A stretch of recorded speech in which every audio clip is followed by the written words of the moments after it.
नमस्कार, माझे नाव श्लोक सत्यजित होले, इयत्ता 4.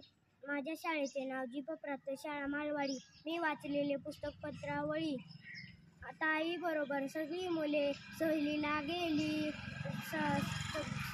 बागेत खूप खेळल्यावर सगळ्या मुलांना खूप भूक लागली.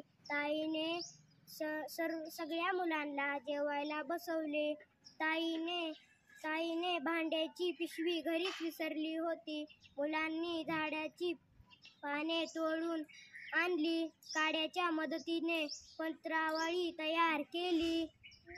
अशा पद्धतीने मुले आनंदाने जेवली.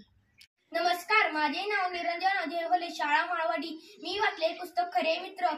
एके दिवशी एका जंगलात कासव, हरिण, उंदीर, कावळा हे 4 मित्र राहते. एके दिवशी कासव कुठेही दिसेना म्हणून हरिण दादा म्हणाला, कावळे जा रे तू बघून येस. कावळ्याने बघितले तर शिकाऱ्याने पकडले आहे. त्याने सर्वांना सांगितले, अरे मित्रांनो, कासवाला शिकाऱ्याने पकडले आहे. मग हरिण दादा म्हणाला, माझं सर्वजण ऐका. मग त्यांनी सर्वांनी एक युक्ती केली. सर्वजण झाडाखाली शिकारीची वाट पाहत होते. मग शिकारी आला कासवाला घेऊन. मग कावळा म्हणाला, हरिण दादा पळ. मग तो पळाला आणि मरण्याचे सोंग केले आणि शिकारी पोत सोडून हरिणाला पकडाय धावला. हरिण धूम पळून गेले आणि उंदराने कासवाचे पोते कुरतडून कासवाचा जीव वाचवला. अशा रीतीने मित्रांनी आपल्या मित्राचा जीव वाचवला. माझे नाव आर्यन प्रमोद होले, शाळा माळवाडी. मी वाचलेले पुस्तक सर्वश्रेष्ठ कोण. लाल यांच्या शेतात कोंबडा, कोंबडी, गाय, पिल्ले, कुत्रा आणि मांजर राहत होते. कोंबडा म्हणाला, मी सर्वांना लवकर उठवतो म्हणून मी श्रेष्ठ. गाय म्हणाली, मी सर्वांना दूध देते म्हणून मी श्रेष्ठ. कुत्रा म्हणाला, मी शेताची राखण करतो म्हणून मी श्रेष्ठ. एवढ्यात शेतकरी आला सर्वांसाठी खाद्य घेऊन आणि म्हणाला, तुम्ही सर्व माझी खूप मदत करता. मी पण तुमच्यावर खूप प्रेम करतो. तुम्ही सगळे सर्वश्रेष्ठ आहात. धन्यवाद. माझे नाव देवेंद्र संदीप जगताप आहे, शाळा माळवाडी. मी वाचलेले पुस्तक पोपट आणि मांजर. एक पोपट असतो, त्याला उडता येत नाही. एकदा मांजर त्याला खाण्यासाठी येते. पोपट घाबरून खाली पडतो.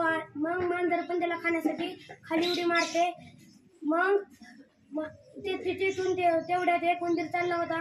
मांजर त्याच्या मागे धावते. मग मांजराला उंदीर काही सापडत नाही. मग पोपट आपला जीव वाचून उडून जातो. धन्यवाद. नमस्कार, माझे नाव अनुष्का विजय घोडे, शाळा माळवाडी. मी वाचलेले पुस्तक कपिला गाईचे वासरू.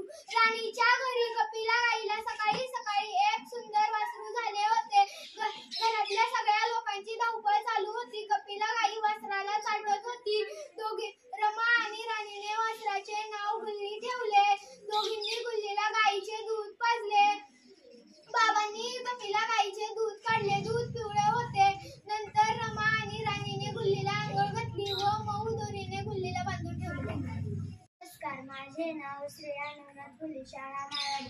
मी वाचलेले पुस्तक डास चावल्यामुळे होणारे आजार. रीटाच्या शाळेत पूर्ण वह्यांचे शेवट व इजार घालण्यास सांगितले होते. कारण डेंग्यू, मलेरिया, चिकनगुनिया अशी गंभीर आजारे पसरतात. डास माणसाचे रक्त पितो. डास आजारी माणसाला चावल्यावर जर तो निरोगी माणसाला चावला तर असे पसरतात. म्हणून आपण डासांचे उत्पत्ती स्थान नष्ट केले पाहिजे.